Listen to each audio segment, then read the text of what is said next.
Welcome back to the next part in our new book, the BFG.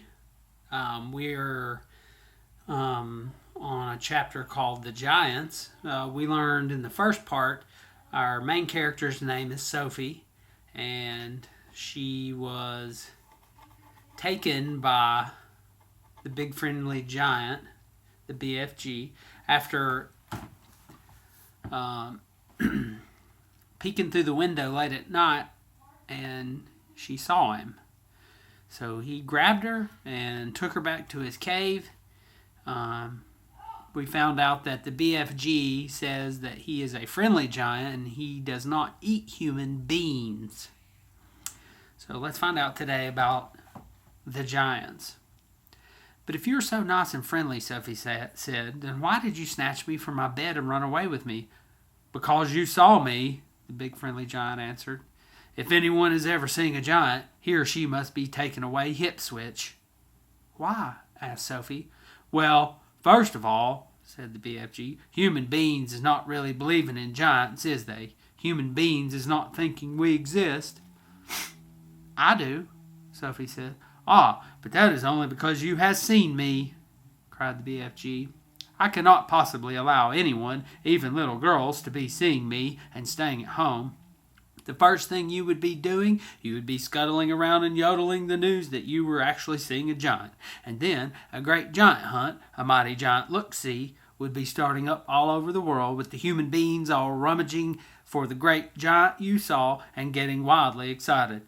People would be coming rushing and bushing after me with goodness knows what, and they would be catching me and locking me into a cage to be stared at.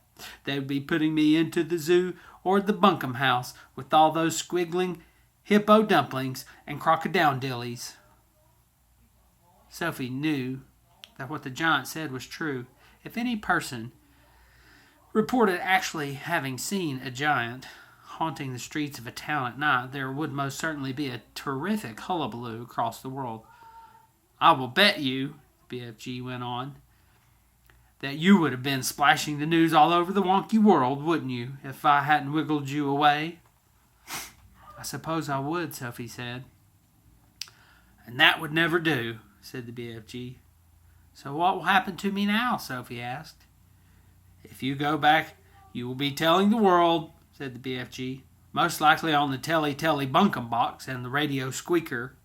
So you will just have to be staying here with me for the rest of your life. Oh, no, cried Sophie. Oh, yes, said the BFG, but I am warning you not ever to go whiffling about out of this cave without eyes with you, or you will be coming to an ucky-mucky end. I is showing you now who is going to eat you up if they is ever catching even one teeny little glimpse of you. And here's a picture on this page. We don't yet know what these are or who they are, but we're getting ready to find out.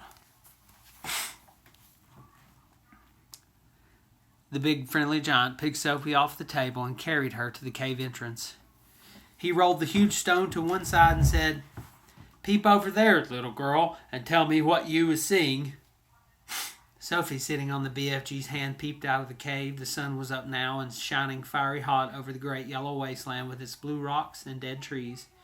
Is you seeing them? The BFG asked. Sophie, squinting through the glare of the sun, saw several tremendous tall figures moving among the rocks about 500 yards away. 3 or 4 others were sitting quite motionless on the rocks themselves. This is giant country, BFG said. Those is all giants, every one. It was a brain-boggling sight. The giants were all naked except for a short skirt around their waists, and their skins were burnt by the sun. But it was the sheer size of each one of them that boggled Sophie's brain most of all.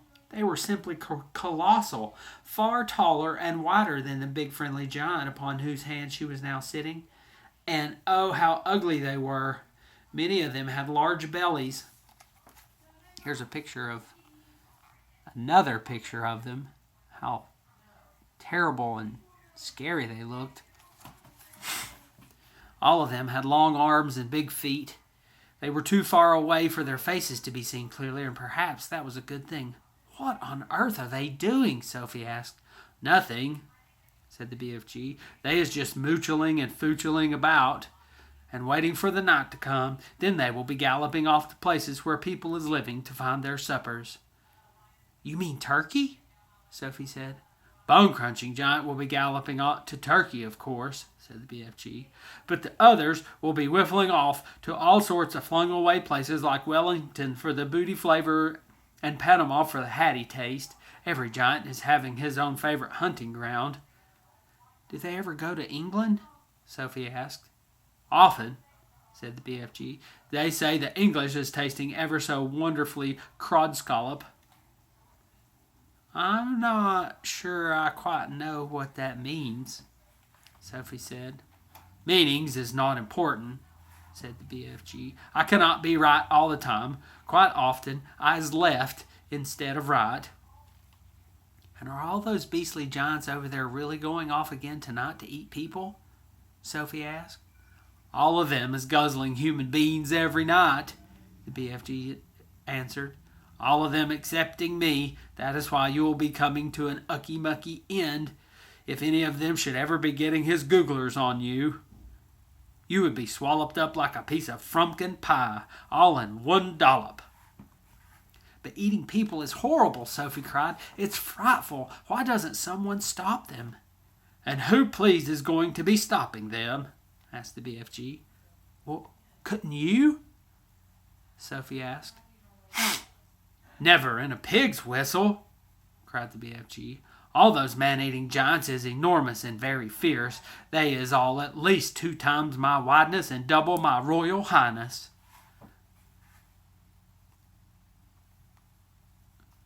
Twice as high as you, cried Sophie.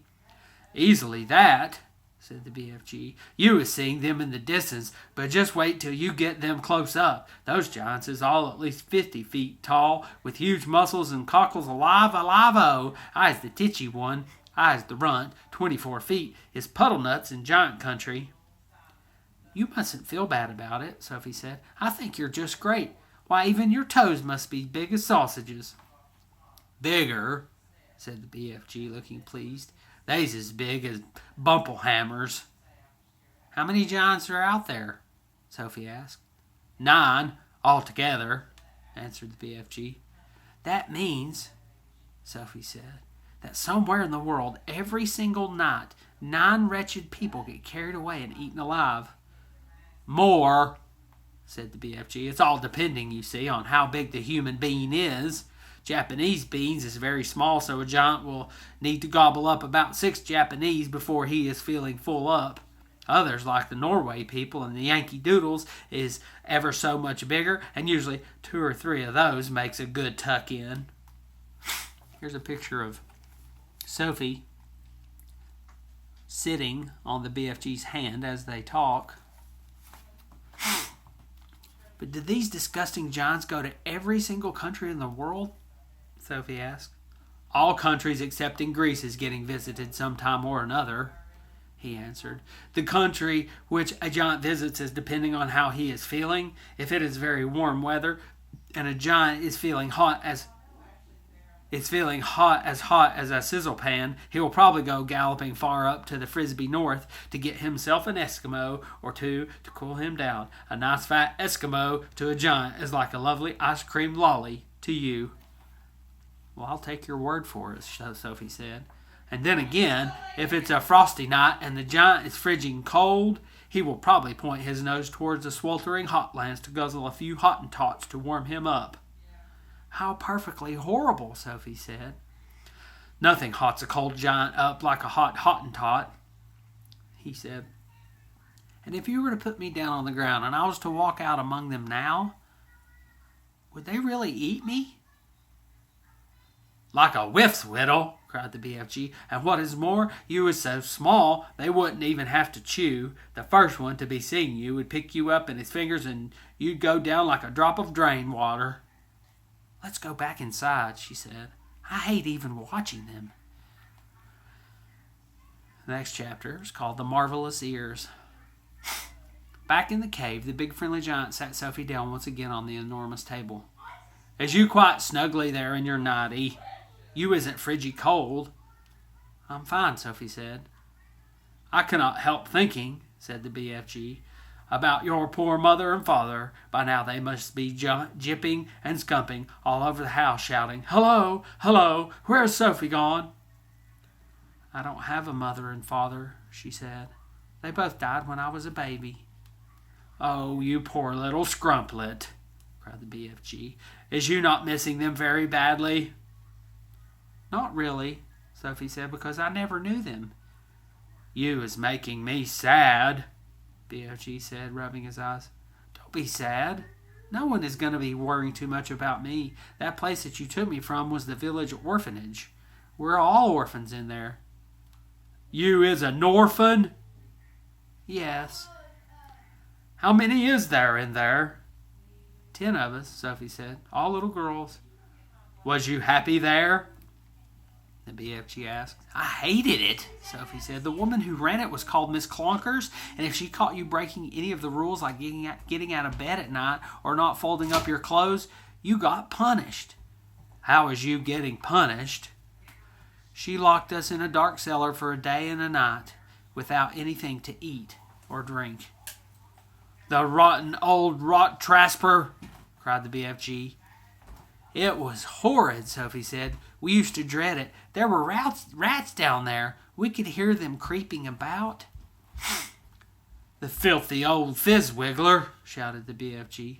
That is the horridest thing I was ever hearing for years, you and making me sadder than ever.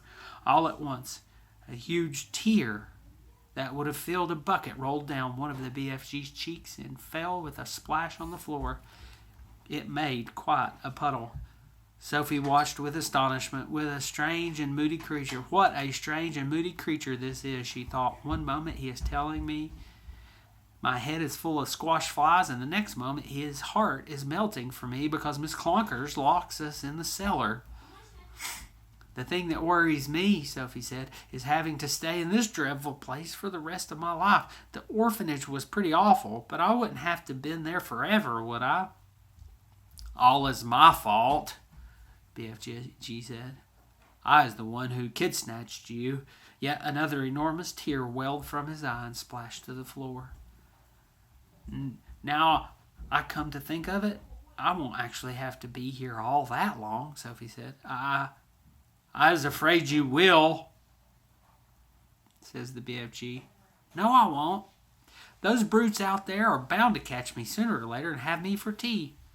I was never letting that happen, the BFG said. For a few moments the cave was silent, and then Sophie says, May I ask you a question? The BFG wiped the tears from his eyes with the back of his hand and gave Sophie a long, thoughtful stare. Shoot away, he said. Would you please tell me what you were doing in our village last night? Why were you poking that long trumpet thing into the gouchy children's bedroom and then blowing through it? Aha! Cried the BFG, sitting up suddenly in his chair. Now we is getting nosier than a Parker. And the suitcase you were carrying, Sophie asked. What on earth was that all about? The BFG stared suspiciously at the small girl sitting cross-legged on the table. You was asking me to tell you whopsy big secrets, he said. Secrets that nobody is ever hearing before. I won't tell a soul. I swear it. How could I anyway? I'm stuck here for the rest of my life. Well, you could be telling the other giants. No, I couldn't, Sophie said. You told me they'd eat me up the moment they saw me. And so they would, said the BFG. You is a human being, and human beings is like strong buckles and cream to those giants. If they're going to eat me the moment they see me, then I wouldn't have time to tell them anything, would I? Sophie said. You wouldn't? Then why did you say I might? Because I is brimful of buzzburgers, said the BFG. If you listen to everything I am saying, you will be getting earache. Please tell me what you were doing in our village, Sophie said. I promise you can trust me. Would you teach me how to make an elephant? The BFG asked. What do you mean? Sophie said. I would dearly love to have an elephant to ride on, the the BFG said dreamily. I would so much love to have a jumbly big elephant and go riding through green forest, picking peachy fruits off trees all day long. This is a sizzling hot, frumping country we is living in. Nothing grows in it except snozzcumbers. I would love to go somewhere else and pick peachy fruits in the morning from the back of an elephant. Sophie was quite moved by this curious statement. Perhaps one day we'll get you an elephant, she said, and peachy fruits as well. Now tell me what you were doing in our village. Blowing a dream. If you was really wanting to know what I'm doing in your village, I was blowing a dream into the bedroom of those children, said the BFG. Blowing a dream? What do you mean? I is a dream-blowing giant, the BFG said.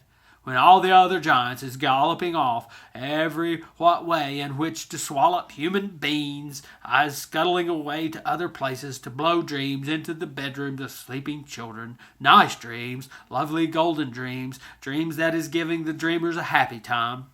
Now, hang on a minute, Sophie said. Where do you get these dreams?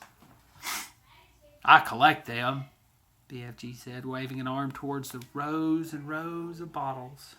I has billions of them. You can't collect a dream, she said. A dream isn't something you can catch hold of. You is never going to understand about it, the BFG said. That is why I is not wishing to tell you. Oh, please tell me, Sophie said. I will understand. Go on, tell me how you collect the dreams. Tell me everything. BFG settled himself comfortably in his chair and crossed his legs. Dreams is very mysterious things that is floating around in the air like little whipsy misty bubbles, and all the time they is searching for sleeping people. Well, can you see them? Sophie asked. Never at first. Then how do you catch them if you can't see them? She asked. Aha, said the BFG. Now he's getting on to the dark and dusky secrets. I won't tell. I's trusting you, BFG said. He closed his eyes and sat quite still for a moment while Sophie listened and waited. A dream, he said, as it goes whiffling through the night air, is making a tiny little buzzing, humming noise. But this little buzzy hum is so silvery soft, it is impossible for a human being to be hearing it. Can you hear it? Sophie asked. The BFG pointed up at his enormous truck wheel ears, which now began to move in and out. He performed this exercise proudly, with a little proud smile on his face. Is you seeing these? He asked. Well, how could I miss them? Sophie said. Here's a picture of his humongous ears.